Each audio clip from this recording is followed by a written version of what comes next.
Hello friends. இன்னைக்கு என்ன recipe பண்ண போறேன்னா, வீட்ல வந்து சூப்பரான கொத்தமல்லி தொக்கு எப்படி பண்ணுறது தான் பார்க்க போறோம். அதுக்கு தேவையான பொருட்கள் என்னன்னு பார்த்தீங்கன்னா, கொஞ்சமா தனியா, 5 வரமிளகா, கொஞ்சம் கடுகு, அது கம்மியா வந்து வெந்தயம் கொஞ்சமா எடுத்துக்கோங்க. இதில் கடாயில போட்டு 3 மினிட்ஸ் வந்து நல்லா வறுத்து எடுத்துக்கோங்க. இதை ஆற வச்சு எடுத்துக்கலாம்.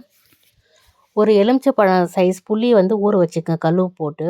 இதை ஆற வச்சதை கூட கொஞ்சமாக கல்லுப்பு போட்டு அரைச்சி எடுத்துக்கலாம் தனியாக பொடி மாதிரி. 2 கொத்தமல்லி கட்டை வந்து வாஷ் பண்ணி நல்லா எடுத்து வச்சுருக்கேன். அதை வந்து பார்த்திங்கன்னா ஒரு கடாயில் 2 டேபிள் ஸ்பூன் நல்லெண்ணெய் சேர்த்துக்குங்க.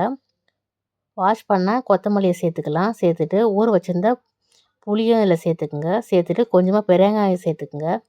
பெருங்காயமும் சேர்த்துட்டு நல்லா ஒரு 2 மினிட்ஸ் வந்து ஒன்றும் பாதமாக வதக்கி எடுத்துக்கலாம். இது மாதிரி வதக்கி வச்சுட்டு நம்ம வந்து ஆல்ரெடி ரெடி பண்ணி வச்சுருந்த பொடி வந்து ரெடி ஆகிடுச்சு. இதில் வந்து பார்த்திங்கன்னா வதக்கின கொத்தமல்லியை வந்து அதில் சேர்த்துக்கிட்டு புளியும் சேர்த்துட்டு பெருங்காயம் இதெல்லாம் சேர்த்தாச்சு.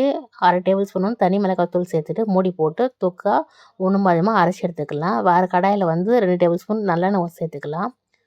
சேர்த்துட்டு கொஞ்சமாக கடுகு, கொஞ்சம் சீரகம், 20 பூண்டு பல் நீட்டு வாக்கில் கட் பண்ணதை சேர்த்துக்குங்க. 5 காஞ்ச மிளகா, கொஞ்சம் கருவேப்பிலை இதெல்லாம் சேர்த்துட்டு 3 மினிட்ஸ் வந்து நல்லா வதக்கி எடுத்துக்கோங்க பச்சை வாசனை போக.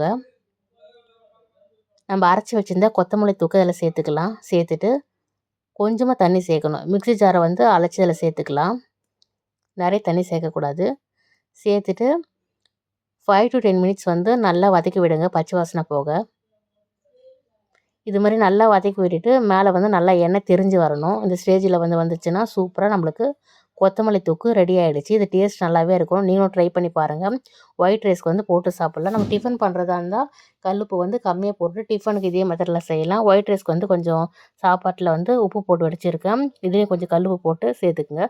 டேஸ்ட்டாக இருந்துச்சு. நீங்களும் ட்ரை பண்ணி பாருங்கள். சைட் டிஷ் வந்து உருளைக்கிழங்கு, கத்திரிக்காய் தொக்குலாம் நல்லாயிருக்கும். நீங்களும் ட்ரை பண்ணி பார்த்துட்டு மறக்காமல் கமெண்ட் பண்ணுங்கள். Bye friends.